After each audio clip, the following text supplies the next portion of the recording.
Hi, everybody, and welcome to Friday Night Flock Talk. I'm Robin Sullivan of the Leather Elves, and we've got to do the housekeeping stuff that we always do at the beginning.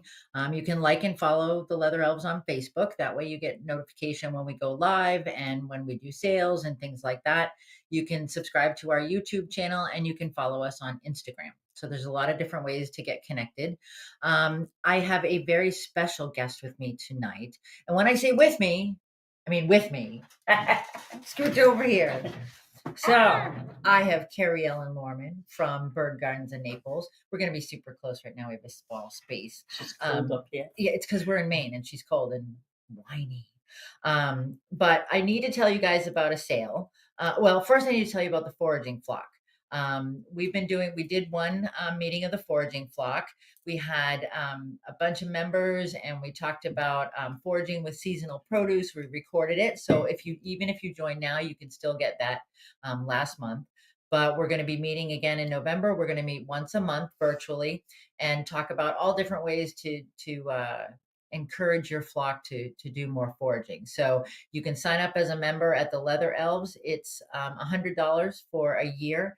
You get a toy when you sign up. You get a toy on your bird's hatch day, and then you also get there are sales that will be specifically for members. So there's the foraging flock. The other thing we're having a sale, a Halloween sale. I took your picture and put it up there. Oh, I know, right? I was thinner then. You look good, though. You really do. It's the hat's a little different. That's why you might not I recognize put her. the hat in the car. So it's 40% off your whole order, excluding kits and flock membership. You enter the code TREAT at checkout. But you know what? Don't tell Mark. When we go down, don't tell him. Okay. From now until Sunday at midnight, if you place an order and use the code TREAT and get your 40% off, I'm going to send you guys another toy. I'm going to send you an alien forager to celebrate the season. All right. So Carrie's like, well, I need some. So we'll send some to Bird Gardens too. And if I didn't mention before, if you guys don't know Carrie already, she is from Bird Gardens of Naples. So we've got, hey, Ray, how's it going? Ray's watching, Ray LaStella. Right. So a lot of stuff's been going on since I saw you last. Yeah, I'm not driving. You're Well, not driving. Well, technically. she's going to have to drive in a little bit. But the hurricanes, fill everybody in that doesn't know what's been going on at Bird Gardens in I don't Naples. think there's anyone that doesn't know that we got creamed by hurricane. It's true. It is Like true. all over Florida too. It wasn't just like it hit here, it hit there. I mean, there were bands. Helene was 100 miles off the coast of us in Naples, and I really wasn't expecting much, so I wasn't overly concerned. And the day before she was even coming by 100 miles away, the winds were so high it took down 4 big trees in the yard. Crossed the driveway, had to have the farmer next door come over with a tractor, pull them off. And that's when I decided to pull birds in, you know. Yeah. I was like, wasn't even supposed to get that. And Helene proceeded to go up to North Carolina. Tallahassee, up to North Carolina. Georgia, yeah. So we've got, people up there who are totally unexpected what they were going to get. Yeah. Devastating. Asheville, North Carolina. And if you guys know anyone, we're going to talk about just kind of how to be ready and what people learned from this storm and these last two previous storms. Previous storms, things. And we're going to talk about that. We're going to talk about other kinds of disasters as well and how you can kind of prepare for those. But like the folks in Asheville, that's not something they deal with. I mean, it's not in their wheelhouse. It's like a tornado up here in New England. They don't happen. They happen, but not very often. Yeah. So, and I think we get complacent sometimes. Yeah, we absolutely do. And we do in 60 years being in Florida, this was the most horrific thing you've witnessed. I am so sorry that you had to deal with that, Ray. It's and it's you talk to people and everybody's kind of shell shocked. Well, in 2004, let's not forget, 20 years ago, we had the exact same thing times 2. We had Charlie, Ivan, Fran, and Jean, and they tore all through Florida. Yeah, that was 4 hurricanes in 6 weeks. This was 2 2 or hurricanes 3. in 3. It basically the same, Yeah. just that one came back to back, doubled up, started in August. And I think, Ray wasn't affected personally, that's good, I'm glad. But I think, and there are people out there who need help, who haven't asked for it or can't Yeah. ask for it. I mean, that's the other thing. We're talking about Asheville, we're talking about North Carolina. Some of This them don't have cell service, don't have people internet, yeah. don't have electricity. So if you hear about someone and you find out if they're okay and then if they need help, I think that's Yeah. important. Um, so variety of disasters. Florida, you get hurricane, Tornadoes, tornadoes, wildfires. wildfires, which I know they get on. I don't know if Jody's on or not. Jody from Kiko's Parrots Mhm. has experienced the wildfires out in the Pacific Northwest. We've done 2. I mean, It's yeah, flooding, unexpected flooding, yeah. flooding, and expected flooding. I mean, it goes both ways. And that's the whole thing is, like, I know I live in the swamp, so I know X amount of rain's gonna come in the storm. Mhm. But then, like, when Ian hit, we still got the flooding, the rain, all that, but it went a little north of me, and all of that water came down through the swamps. So as it was drying up Yeah. from the storm passing us and the bands being gone, then we got hit with the water that was coming Yeah, after. Yeah. yeah. Um, so I mean, earthquakes out on the West Coast. I Mm. mean, Nick knows about that. Blizzards up here or extreme cold. Cold, Yeah, extreme extreme cold. cold and extreme heat. I Mhm. mean, Arizona. Everybody's like, "Oh, it's 101 today. It's not a bad deal." It's like, Yeah, mm, but what about when it's yeah, 121? yeah, exactly. So earthquakes and Mm, wildfires in California, absolutely, yeah. Michelle. Um, so there's a whole when we talk about disaster, I think a lot of people just focus on that hurricane, Yeah. hurricanes, wildfires, and that's pretty much where it ends. But there's more to it than that. Um, Flooding and even a lot of the places through Georgia, the Carolinas, it wasn't even the hurricane damage, it was the floodwaters, the flash flooding, and I know a lot of our friends out west, mhm. used to flash flooding, know when flooding's coming in, know Yeah, what to do, but this particular one, people were not prepared no, for the rivers it's to not. creeks, rivers, Yeah, streams. Nick says New Mexico's been experiencing flash floods. Absolutely, I Yeah, saw that. It was just, I mean, it was like a river running down the main street. yes, yep. Um, so there's a variety of disasters that can happen, and we just need to be aware and prepared. And the other thing is there's a variety of different kinds of ownership. I Mhm. mean, the way you would deal with this situation True. is not what I would do or what No, a pet owner would do. no. So we've got zoos. Mhm, I mean, I remember when Katrina hit, and I spoke at the Audubon Zoo shortly thereafter, mhm, and it was just everybody in the city had a story, and it needed to be told. And sanctuaries, rescues, pet owners, pet stores, breeders. Who am I missing? I mhm. think that's it. Anyone who wants an animal. Well, and yeah, Okay, so on the other coast, there's a gentleman who is homeless. He mhm, lives on his property with no house on the property. He has, catios. mhm. He has 20 cats. He keeps them immaculate. Yeah, that's what gets taken care Um, of. he did a wonderful Move job, this way. wonderful job. And one of the big things was, it's all outside. All the rains, he lost a lot of food. Yeah. Even though he had it stored in bins, they, Mhm. floated up and tipped over. It's Um, it's so crazy. we sent out quite a bit of cat food Mhm. and food is a big thing. People grab their animals and evacuate and take enough food for a week or two.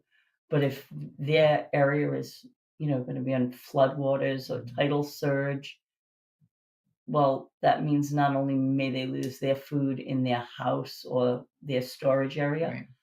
but probably the local pet stores have lost theirs too. Yeah, and we will talk about that too, but I think it's so being aware. So when you arrived yesterday, you got a call that there might be a storm coming. Yeah, And since then, that has completely it's changed. dissipated. It's gone. So being aware of the trends in the weather, if you don't have, I remember my grandfather had this little weather radio. You just pushed a button and Yeah, it told you the weather. I mean, that's how old I am. Um, but we shouldn't have to I hand didn't crank have to it. crank it. No, I mean the phone. No, um, but there's definitely you got to stay in touch with what's going on. I mean, Yeah, because you've seen them change. apps in no time. Yeah, And I'm not a TV person. I'm not up watch like anything's happening, like everyone's calling me, "Carrie, you know this, you know," just to make sure. because they know I'm not up watching TV. Yeah, But when there is stuff brewing, yes, I every morning I've got it on at 4 in the morning, and yeah, then every night at 11 at night. just I to may see. run up during the middle of the day just to Yeah, give it a look see. because it can change and it can suddenly be headed your way, and you're not anticipating that. So the question comes up: to evacuate or not to evacuate? I How do you make that call? I tend to be overzealous because I have such a large number. You know what? If I had 5 or 6 birds, I would probably wait much longer to make that decision. Yeah. With 225, 250, 275 Mhm. sometimes. Yeah. Uh, and then it's not just my birds. Right now, so the day before the hurricane, I had 60 birds of some other people, and they're slowly going home. Let's say I've got 35. I've got about 40 birds still at my house that There. don't belong to me. Yeah. In Ian, I had birds a year later that didn't belong to Wow. me. Well, That's it. took their house. Yeah. We Yeah. and that's the other thing. If you own animals, you evacuate. If you're at risk at losing your home, Mhm. that's horrible. Ugh, But where do you go back to with no animal? yeah. Like, Yeah. And I think we and to evacuate or not to evacuate. If it's just you or you and your spouse or your whatever, you and your cat, you throw a make little that kennel and decision, yeah. right? You go, okay, no, I'm going to stick it out. I'm going to ride this one out. Well, we now we're caring for multiple birds. We're caring for multiple animals, not just birds. I mean, dogs, cats, reptiles, whatever, Tortoises, tortoises, geese, geese, cranes. emu. No, yes. So you can't just make that like, oh, I'm going to stay home. Oh, I'm Mhm. going to ride this one out because it's not just you. No, it's not. You're now responsible for a number of other lives. And I think, when you get that evacuation notice, it's time to go. You should already be gone if you have a lot of animals. Well, yeah. Okay. So there's that point. They, are you prepared? This is Mm. exactly what we need, Nick. Um, we're getting there, I promise. Nick's like, you guys are boring. Um, but, you mentioned too the length of time. So the length of time you're going to be off your property. What happens? So I evacuate. I do what I'm supposed to do. I'm ready. I got everything. Um, hello, Deb. And now my house is washed away Mhm. or filled with sand, Who am I which gonna live with? Oh, yeah, that's a thing right now. yeah, I have people out. "Do you want some sand? I know you need dirt. You said you needed dirt for your flights." So if anybody Um, needs sand, it's a little salty, but I know plenty of people that have 4 or 5 feet of it in their house that yeah. would be love you to come take it. But I mean, so my house is gone, and I need to kind of plan ahead. That I mean, at minimum, I'm going to be gone a day or two. Mhm. So I think that's something to consider when you're thinking about, am I going to be able to go back? Um, is there electricity? I mean, Mhm. that makes a difference. Can you flush your toilet? Is your water running? All of those things should go into when you're thinking about, what you're going to do and how you're going to do it. And it is hard to estimate because so In Irma, we were without power for 16 days. And that was the least of it because even though I had generators to run my well, Mhm, well, we were told not to worry about gas. So I had a supply of gas so I could run my well for like 4 days. mhm. Not for But 16. then it was wait in line for 6, 7 hours, and you Yeah, were only allowed 10 gallons. yeah. But that wasn't even the worst part. It was, I have irrigation. So it was all the broken water lines. It was fix a pipe, turn the well on. Ah, there's this geyser. Shut the well off, run and fix. So after Irma, it was almost 10 days before I could get my birds back on the property Wow. into their Yeah. aviaries. Where so Milton, this last one, they were in for 1 day. Like the next morning, we lost power, not for that long, like 12 hours. But And you we got got him right back we on. got our power right back on. As soon as we did, the well kicked on, and I ran around mocking all the little geysers in the yard and dug holes, fixed the pipes. But we had all the pipes fixed in like 3 hours. Yeah. And I knew the pipes were going to be fixed that fast. So while Junior, my neighbor, was helping me fix pipes, we were also putting birds out, like as we got zones fixed. So, So huge difference. and I think too, so you and I have talked about this. I've talked about this with multiple people since this has all started occurring and unrolling and unraveling. What's the plan? I mean, I think You that's, have to have one. you got to have a plan. And it's easy for me to sit in Maine right now and say, oh, you got to have a plan because I'm not in Florida. I'm not in North Carolina. I'm not in Georgia. Um, but I honestly don't care. You need to have a plan. Yeah. And Carrie and I are going to be doing a workshop on evacuation planning and how to create a plan at AFA next year Hmm. in 2025. So stay tuned for that. But I think the plan has to be a living document because you and I were talking before. It changes. Yeah. It changes on your numbers, on your the geography of the land around you. Mhm. Okay, so I'm not in a flood zone, you'd say, but then you're up in Asheville and this river washed out and changed Yeah. the geography of the land, and now you are in a flood Yeah. zone. So there are things that you can't even imagine that will change, can change. Uh, So, it's crazy. all right. So, Nick, where's the crate slide? Crates, carriers, and if need be, pillowcases. Hmm. Um, this is a must. So FWC, Florida, right? Yeah, FWC says what? you must have a crate for every animal on your property. Okay, and that's not just you as a No, rescue, no, this that's or as you're a supposed to.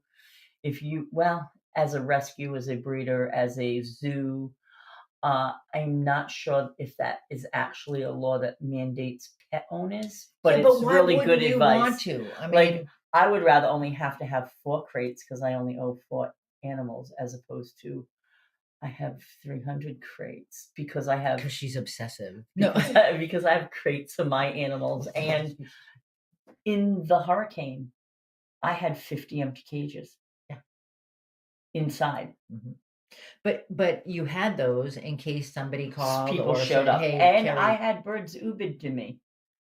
Really? That was so if you're being evacuated to a facility maybe because you're older and you have some pets, Mhm. and that facility may not take those particular pets, or you may not have proper vet documentation Yeah. to bring the pets into that facility, and Collier County or whatever your public transportation that transports you to that facility may not take live Yeah. animals on board. Uh, they I had some macaws Ubered to me. Um, I was kind of Gotta man, love it. I those mean, poor Uber. Here comes some guy in this beautiful new Escalator with 2 macaws crapping all over the back. I'm like, man, you're the bomb. I really was. but he got it I done. was like, thank you for doing this. I like, and he was volunteer. So in the last hurricane, a Mhm. lot of Uber drivers were actually volunteering their services Wow. and Nice. doing stuff like that for Shout out free. to the Uber And that's drivers. also a good thing. Like my board of directors, my volunteers that all came and helped. So volunteers I like like Alec the Alec the Superstar. superstar? You better be One of watching our Alec. one of our linemen, who keeps my electric on. There you go. Uh, But having these crates, having the carriers, and it's, like Carrie said, it may not be the law for pet owners, but it's a good guideline. why wouldn't you want to have it? And I mentioned pillowcases. So there are times Grab and when go. you just grab and go and you do what you got to do and you get them out. And that's the reality. And honestly, I could sit here and tell you that, they should always be, crate trained and they should be this and Yeah, that. that's nice in a fire. Yeah, okay. You got a fire going on. Grab and It go. goes out the window. I mean, it will help if you've got a bird that's willing to let you put it in the towel or in the Here's the pillowcase. thing too, sometimes you have the birds that are crate trained under normal Yeah, circumstances, and then when chaos breaks out, yeah, they don't wanna do it. right. So you have to have the ability, if they're not gonna cooperate, to aid them in doing what Yeah. they need to do. Absolutely, and I think that is reality. Um, Nick said, "This is what the savings in your trust account is for." It's true. I mean, you know that sometimes it's going to happen, and I mean, I'm not going to lie and tell you. Like we had a fire, and Mhm. I'm not going to lie and tell you that I didn't grab the animals and Yank 'em, you just forcefully take them out. It wasn't yeah. like, "Oh, come on, let's "Come go, come on, on." No, Johnny, it's let's not go. happen. Come on, baby." So you really have to, you have to be aware that that could happen. So having Mhm. pillowcases, having towels. I mean, Towels, if you've got whatever. a where were we? We were at Rhode Island Parrot yes, Rescue, and all their birds are towel trained, which I thought was really great because none of their birds were afraid of towels and they didn't view them as a negative right. thing. So I actually And thought that's that was kind something, of cool. you can do as a pet owner. You can like play towel games with them and then it becomes not a scary thing. And if you have to grab them in a towel, you have to grab them in a towel. Yeah, Um, so crates, carriers, pillowcases, towels, medical. medical. Go ahead. One of my friends, Chris, calls it a war chest. There you go. Chris Touchton, thank you for the war chest reference, but that's what it is. Yeah, it's where you keep all your medical supplies. Yeah. Because even, think about it, you're throwing macaws into a crate maybe, Mhm. or a bigger bird. What if it has a tail feather that's a blood feather and it Yeah. breaks while it's in there? Or so you have pairs of birds that live together. Mhm. You crate them together, but under stress, they decide to get in a fight and bite a toe. Yeah. I mean, you have to have those supplies to take care of it. So having a medical go bag and having, on the graphic that Nick put up, it said ownership, Yes. proof of ownership, and vet records. Keep it all together. There, I mean, okay, Carrie can attest now to the fact that my office is organized chaos, but I know where everything is. I can put my hands on the important papers. I can put my hands on the things that I would need to get if I had to leave. And those things we used to do emergency kit, and Mhm. in it had a folder. And this works if you don't have 200 birds, but maybe you've got a box that has Mhm. your records in it. Um, Take those records with you. Have a folder that has all the pertinent information, including your vet, including medications. You might even want to put on there. I can share a form if you guys are interested that we did that went with the kit that had like food preferences, just so if you get Yes. separated from your animal for whatever reason, people will know there'll be this information available to someone if someone has to take over the care of your animal. Um, Food and water. What do we I mean, I say have at least a week's food and water per animal, at least a week's, because you don't know. yeah, And usually a week into it, things have cleared up enough where you can allocate it from right. somewhere else if you have to. Uh, I mean, right after this one, I have to admit I sent out a lot of food, yeah, dog food, cat food, bird food, to people who lost their food. yeah.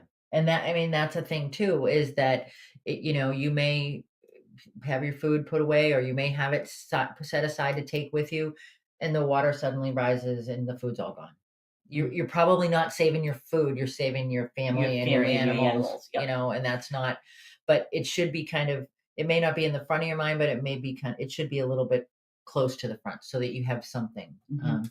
And transportation, this is a biggie, okay? Yes. Especially when you have Yeah. 250.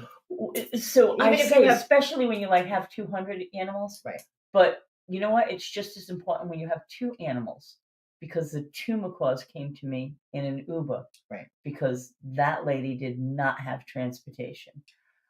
okay. So Yeah, I even and if you only have a couple animals, it's good to work out what the transportation would be. make sure that, the crate that you have, because you went and did that, because it's on the first thing on the list. So that those they fit in your car. Mhm. I mean, that's Yeah. another thing. You can go, yeah, I can fit him. I mean, Carrie I went to can someone's do it. house and they said, "Look at the great big crate. That is beautiful, huge crate for their bird." And I said to her, "How do you get that in your car?" And she looked at me and she went, "Think of that." It's true, because you want to do what's best, I right? have a Prius. I can shove more stuff in my car than the average person. It's pretty impressive, I'll tell you guys. I've seen this in action. 26 birds in the Prius. And I'm not talking little ones. I'm Yeah. talking macaws and cockatoos in crates properly. Speaking of We go squeezing party. things in, Keriellen, can you scoot in a little bit? You're kind of creeping off the screen there. There you go. Sorry. Michelle says, for those with microchip pets, don't forget to frequently make sure Mhm. the contact information is up to date and your backup contact. Absolutely. Absolutely. Very important. And now I have the ability to keep everything on these There you right go. here. It's The all right phones. there. If I have a whole section under my photos that says like licensing, oh, and it's like my fish and wildlife, all that, Collier County. so it's all But right there. then I have all the other stuff. Nice. It's a Nice. huge file, and it's just, yeah, it's there. My So 15,000. organized. Look at that. No. And so, okay, so we've got the crate, we've got the food, we've got the medical supplies, we've got the bird. We figured out transportation, how we're gonna get to, where are we going? Where are we going? That's the next thing. So myself, my house is a Category 5 rated structure. So in a hurricane, everything comes in. Right. I have Okay. 6 rooms of cages just set up empty. Yeah. They need to have water bowls dropped in and perches fresh because they chew up the perches. You should get them from the leather elves. Oh, I wait, what? am. That's right, you are. So that's great, but in a fire, Yeah. they can't come in the house. It's not gonna. Smoke. Yeah. Well, A, the house is not fireproof. Right. B, the smoke. Mhm. Just the smoke. So transporting them off the property and then where to transport them to, and then you have to run over every day, twice a day, and take care of Yeah, them. and be aware that so as much as your friends love you, They don't always want 100 no, macaws on their back no, patio. and I mean, not even 100. There, to assume that someone will take you in with 2 macaws, with a Yeah, sun conure. I more mean, than a week. yeah, it's not gonna happen. Deb says those wire crates are great. They collapse when you need to store them, They're my favorite. That's what I use, and birds don't chew through them. and a lot of birds can eat their way out of the plastic dog carriers. Yeah, Absolutely. absolutely.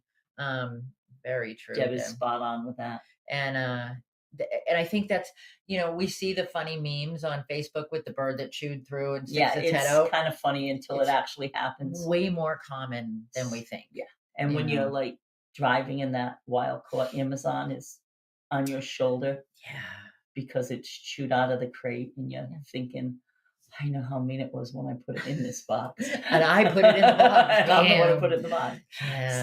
So Yeah, Michelle says, Shadow, her 300-gram bear eyed, popped himself out of an airline crate carrier. Mhm. Yep, it happens. And it it's, does. we just need to be aware of that. And you can get the wire crates. I mean, where do you get? We're gonna share your source. So damn, that one came out there. I'll be honest, because RSW is not far from my house, the airport.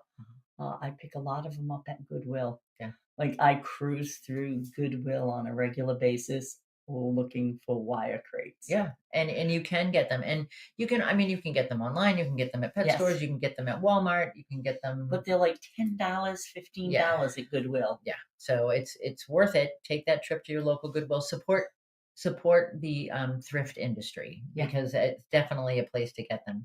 So you've got to think about where you're going, and not all shelters are, first of all, pet friendly. Second of all, bird friendly. Bird friendly, yeah.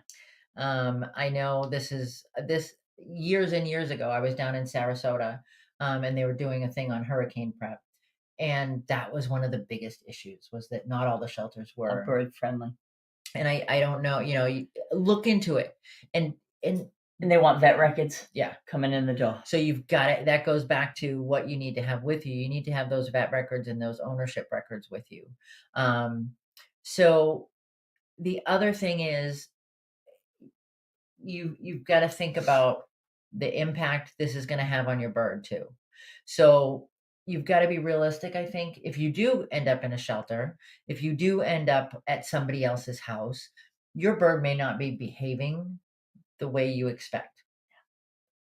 I mean, have you seen behavioral changes? And yeah, she's looking at her scars and her One wounds. of the palm of my hand's almost gone. I mean, I still have that. Yeah, I mean, it's a matter of this is a huge. So it's a stressor on you. It's a stressor on your birds. Your response is a stressor.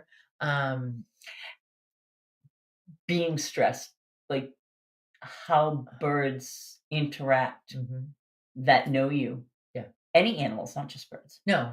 They know how stressed I am when I go out there doing that. Yeah. We actually had one of our cockatoos, one of the wild caught, seize on us, go into seizures, convulsions, being put into a box. And that's never been an issue. Well, no, at any time I have to evacuate him, he does that just because he's a wild caught. He just doesn't. And I've gone through the going in his cage to try to work with him. And I've had him years. And just when I get in his cage to rake his cage, he starts with the seizures. Okay. So I just leave him alone. Yeah. He's the last bird to come in. Yeah. Well, and that's something you got to consider too. If you're bringing birds in to your home and you're able to stay at your home, make sure you give yourself enough time to evacuate them, but also think about how long they're going to be. Much time. Yeah, don't go, oh, I'll get ready 3 days early. No, you gotta. I mean, I've said to Kerry, like we talk every day, and I'll say, are you ready for this? Are you blah blah blah? And it's really about you got to watch and figure out when you know what your timing is. I mean, so I know Jody at Kiko's does drills. Yes. She doesn't physically, I don't think, take the birds out, but she goes through and okay, it takes this long to do this and it takes this long. And she knows how quickly she can evacuate that store. And she has had to on numerous occasions because of wildfires. Right? So, but I think it's a matter of, you can have a plan. You can look at my desk. I have paper everywhere and I have plans. I have plans and lists and I have all kinds of plans. But do I know that any of them are going to work? Not necessarily. You've got to kind of go through it to make it's not all trial and error, but you've got to work the plan to see if it's actually going to work. So when I moved to the property I'm at now, I did not have to evacuate at all for the first 7 years. Now I've evacuated 7 times in 7 more years. Yeah. But people would say to me, so what are you going to do in this? And I'd say, I have a plan. We've done mock trials. I think it's going to work. And then the first time we did it, it did work. But there were things I definitely changed and tweaked. Yeah. And that's and every time there's things we change and tweak. And we have friends too that have said to us, oh, we didn't anticipate that in our location. We didn't, and we also know people that chose not to evacuate. Some did well, some did not. Yeah, exactly. Some did well, some did not. And so you've got to have a plan, and you've got to be realistic about it. I mean, if you don't drive and you don't, don't say like, I'll figure it out. You We'll won't. figure it out. We'll get there. Because in that moment, there's no figuring out. And usually in that moment, it's everyone you know in your area going through the same thing. Right. It's I can't just pick up the phone and call the next rescue down the street and say, "Hey, can you come help me evacuate?" No, they're already doing it Mhm. themselves. Yeah. So it's after we've helped each other out, uh, but it's my volunteers, Mhm. my board of directors. If it wasn't for them, I wouldn't be able to do this because you can't do it alone. Right. But um, You need to volunteers like Alex. yeah, and Lauren is on my board of Yes. director, Yeah. and she brought her son Mitch.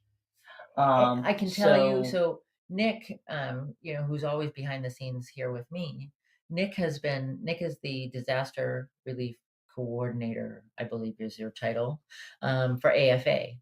And Nick has been fielding phone calls, and yeah, I've been getting, like, Kerry gets calls, I get calls, Lex gets calls, and then they kind of filter through and they all go to Nick.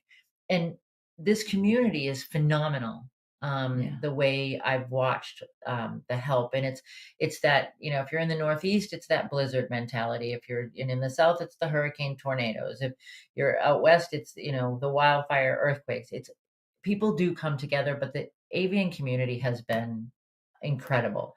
And I know, but you can't do it by yourself. I mean, in Irma, Jen and Matt hopped in their car and drove From down. Parrot's Umbrella. Yeah, Yes. Mars. Yeah, they Or drove. Mars, I'm Yeah, sorry, Mars. yeah. Drove down. I didn't even know them. Like they showed up at my front gate. Well, I didn't have a front gate because the tornado took it away, but that's another story. But they showed up where my front gate used to be Mhm.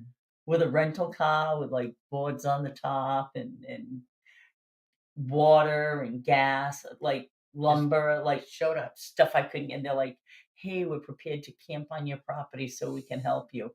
And that was tough because we were out of electric and we were running off generators and limited gas. And I had so many broken water lines. It took us forever to Yeah, get birds out and going again. So I was very grateful for the extra help. yeah. Um, and even Milton, this last one, I had a lady with her 3 children show up, Mhm. like, "Hi, we just wanna volunteer and help clean up," and she helped me scrub all those crates after I got the birds out, Wow. which is a huge Chris G came over from Yeah. the other coast. She was at my house for, like, 4 days scrubbing crates. And it's I've talked to people, uh, that I don't, I've never met them. I Yeah. talked to several, folks with facilities, and they didn't want to ask for help. I mean, there are certain people who are listening to this live stream as we speak, and I know because they're commenting, who don't ask for help, When they need it. when they need And it, we're open. because they're helping other Yeah. people, you know? So, Dina says, she thinks hotels are required to allow pets during an emergency evacuation. I don't know, No, Dina, not if that's true really. everywhere. It may be from where you are. I'm just not sure. So check it out. Make some phone calls. So it's all about forward thinking. Mhm. Make some phone calls and ask. And make sure you're not talking to the guy that is just answering your questions and doesn't really know the answer. Um, or here's Jan said, Bart Scott says, ask Carrie to talk about macaw tails and bending or cutting them when crating for, wait, I can't read it, Nick, Evacuation probably. for So soiling. yeah, I don't cut them. I know some people have in the past. If you wet them, they Mhm. bend nicely. There you go. And then when you take them out, you just rinse them off and they bend right back. And my macaws live in aviaries, so they fly. So I don't really want to cut Right. their tails. Yeah, she said long term, short term. So you But yeah, consider if what your setting is, what your yeah, situation is. and it's a lot to do with Yeah. how long is that. What if I don't have enough big crates? Yeah. And truly, when I count my crates, Mhm. I'm like macaw crate, macaw crate, macaw crate. This one's tall. That's a cockatoo. Yeah. I actually have a list of the birds and what type of crates. Like even though they're wire, some are taller, some are Mhm. longer. Yeah, I know, Jody does, she puts, we've talked about this before when we talked about emergency preparedness. She has clips that go on, like there's a carry the bird clip, and that goes on that crate, and that's that bird's crate, and she knows Oh, that's what cool, goes in cool. there. Yeah. Let's see. Deb says, consider getting extra crates or getting your birds accustomed to going in it, mainly of pets. But if you have larger birds like eclectus, they may live together in a big cage. If you put them together in one crate, they may not And get they along. might Yeah, fight. That's why I said have extra yep. crates. And then Deb says, consider the solar generators as well as your gas ones because they will run for a long time. If you're in Florida, no, before needing Well, to no, be charged. if you still have the overcast skies, though, they don't reach up. That was one of the issues I ran into. Oh, I had several things that were solar powered, mhm. and after Irma, it stayed cloudy for like 7 days. So nothing, even my gate, what was left of it wasn't, we were trying to tap off that battery. Oh, yeah. Like the gate was gone, but we had the battery and the charger. Mhm. And it was, I had issues with that. My generators are gas and propane. Okay. So yeah, just and that's the thing too. I mean, I talked to numerous people that were like, I can't get gas. I Yeah. can't, I need gas to run things. And like, I don't want a lot of gas around. Like, I have special cabinets, Right. the fire cabinets Mhm. that you store the gas in. Yep. Um, I know Zeb talked about that on one of his live Did he? streams. On one of his spots, talked about there being like a thing that you fill, but it's for gas and it's safe and you can keep Yeah. that. So Deb says the solar ones can be charged off your gas generator. Yeah. Nice. And then Michelle says, aren't there concerns with the generator fumes? I know when we were running after the Absolutely. Northridge quake, she was stressed. Yeah. So, if you're running that generator, you've got to make sure that, well, first of all, for your safety alone, Yeah, don't be dead. yeah, we don't want you dead. You need to make sure it's vented properly for you, and then make sure that it's not like blown back and your birds aren't Yeah, where not it's gonna anywhere be. where the birds are contained. Yeah. Absolutely. And even the night I lost the power, Mhm. uh, my friend Candy's like, I'll have Dylan come fire up the generators. And Yeah. I was like, not stuck. I'm going to bed. Yeah. I don't want to hear it run all night. Mhm. I don't need the power. Right. I'd rather save my power. First thing in the morning, we'll fire them up. Which is good advice too. Michelle said that the stations were out during the earthquake, Mhm. and so no gas could be purchased. Yeah, Yeah. so it's part of being prepared, but do you really need electricity in the middle of the night? No. Do you need, I mean, even if your refrigerator and your freezer, as long as you keep the doors shut, right? they can go several hours. Yeah, we went. And I froze up a ton of ice. I filled my freezers with blocks of ice Mhm. work much better than ice cubes Yeah. or bags. So I did gallon milk jugs frozen. And well, they double as drinking water Mhm. when they defrost. Yeah. And you just pop a few of them in your refrigerator. So if the power's off overnight, a couple gallons frozen in your fridge will keep it Right. at a decent temperature. So I think it's really about, lessons learned and, um, you know, sometimes you take that hit and you have to kind of modify and go from there. But I really hope that everyone who's listening, and if you, find this valuable, share it with your friends because Share it having with that, us. yeah, share it everywhere because we've got to have, you got to have a plan. You really just, it's about, and like, we're going to do that AFA, the workshop at AFA, and everyone will leave with a plan. Mhm. And I trust that you'll all go home and implement those. But hopefully that's going to happen. And if you need help creating a plan, if you don't, you're like, I just don't get it. I can't figure out how to make this work. We're available. I mean, Yeah. and there's a lot of people in this industry that are willing to help. And the people like that are still, I mean, Deb Lex is on here and I have to give her a shout out. I mean, she has, Deb, you've gone through so very much, this in these two storms. And you're always there to help. You're always that, you're the one making those phone calls to me that, so and so needs help. Somebody else needs help. Yeah. And, you know, these kind of folks are the people who can help and who are willing to.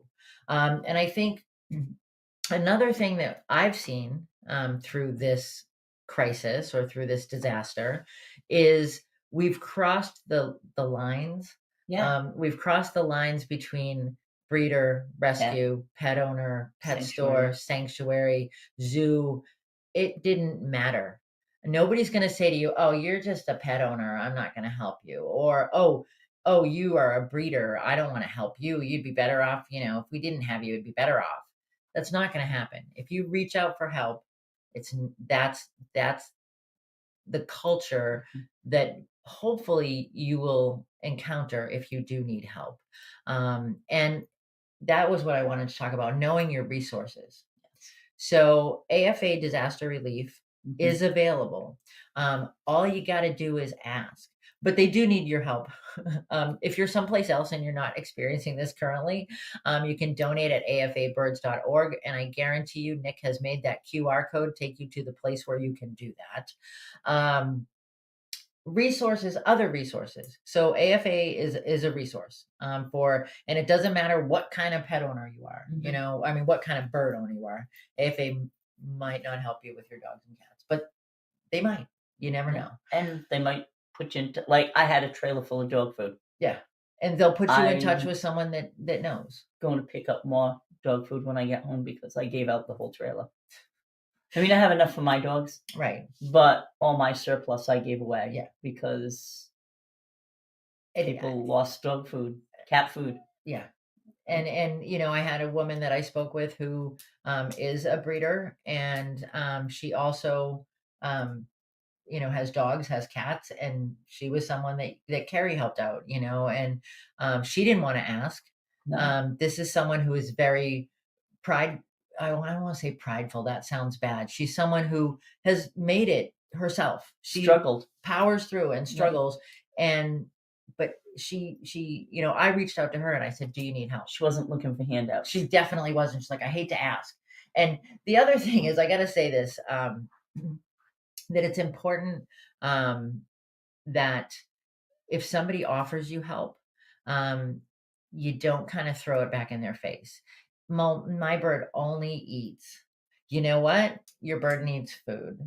We Yeah. can work with you. You can work with this. It's a food source, if nothing Trust else. me, when they're hungry, they'll eat it. Exactly. So, and that's not to say that you know if a bird eats one kind of food, it might not be easy, but they're going to eat it. And that's why it's good too. And that goes back to my thing: feed your animals multiple Yeah. sources of food, Yeah. so that if you don't have what you normally feed, this is an alternative. Right. Have a few options. And Nick says here, just one of the reasons it's important to be part of the membership to your local bird clubs and your national ones. Mhm. It's true. I mean, your local bird club is probably affiliated with AFA. If they're not, you need to tell them they should be. And the national clubs, AFA, ASA, OPA. Right now, AFA is doing wonderful things. Nick, Nick needs a huge shout out. Bart says they've created a network in Central Florida between breeders to call or check in with each other, and they're marked safe on Facebook. This time the phones worked not so great, Yeah. but that they worked. They knew who had issues, and they helped out. Where it was necessary. I'll be honest, one of the local breeders drove out to my house to make sure we were okay. Yeah, and that's the thing. And I know, there are definitely people who want to help. And if you need help, ask for it. The On October 30th, so this coming Wednesday, um, I will be doing the AFA Disaster Relief Telethon, showing my age. I picture Jerry Lewis, Jerry. but I'm not doing all the funny stuff and I'm not singing. We're going to give it an hour and we'll have stories from people that have survived different disasters. We'll have stories from people that have used AFA disaster relief, and it's really helped them out. So we'll have those kind of stories. We'll do some more talking about how to prepare. But my goal, I would love to see how much we can raise in an hour. It's going to be from 7 to 8 Eastern, October 30th, Wednesday. You can donate before, you can donate after, but I'd like to see what we can raise in that hour. It's kind of fun. I sort of want to put a number on it, but I sort of don't because I don't want to go too low.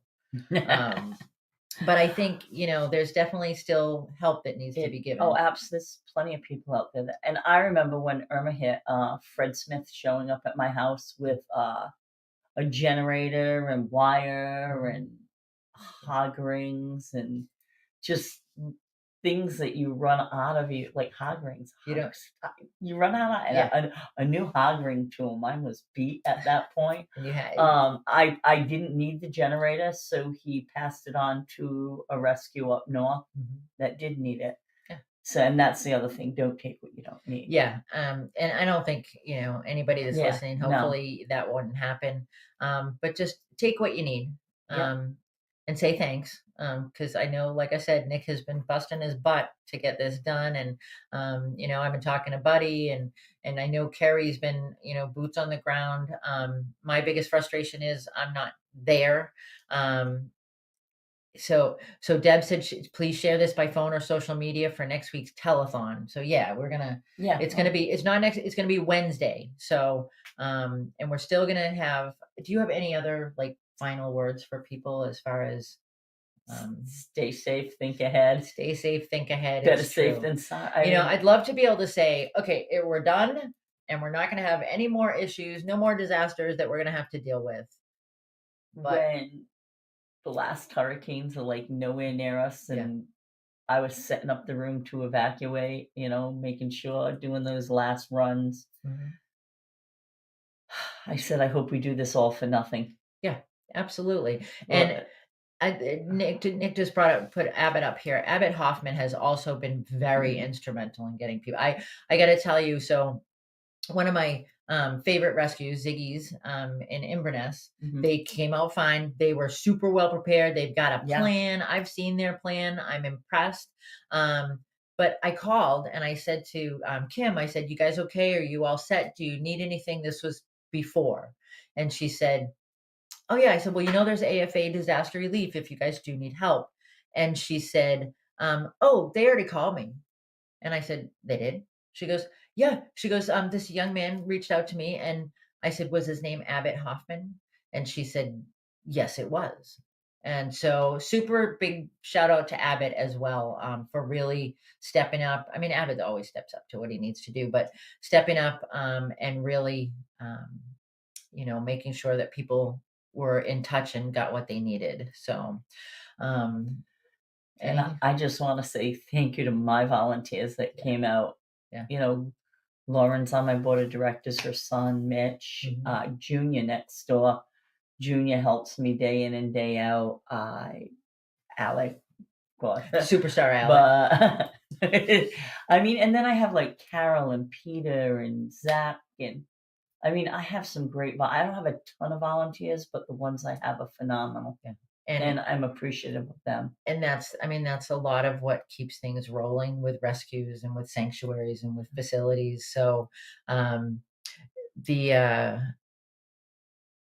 Oh, and Will offered to go to folks' places, Will Palmer offered to go to people's places and help them round up their birds. He has experience as a zookeeper and, that was there was just help was out there and it really made me kind of feel good about humanity and mankind where I've been a little questioning that lately.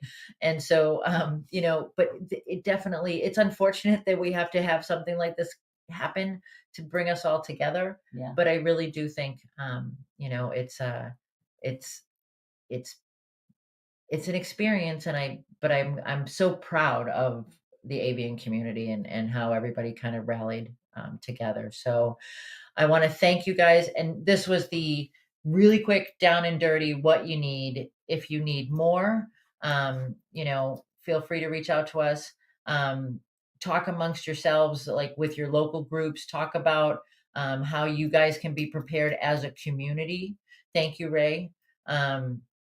And just one more thing. So we've got the telethon on the 30th at 7 p.m. It'll be on the AFA page, and it will also be on the Leather Elves, and I'll we can put it up on stream Bird it on, Gardens yep. too.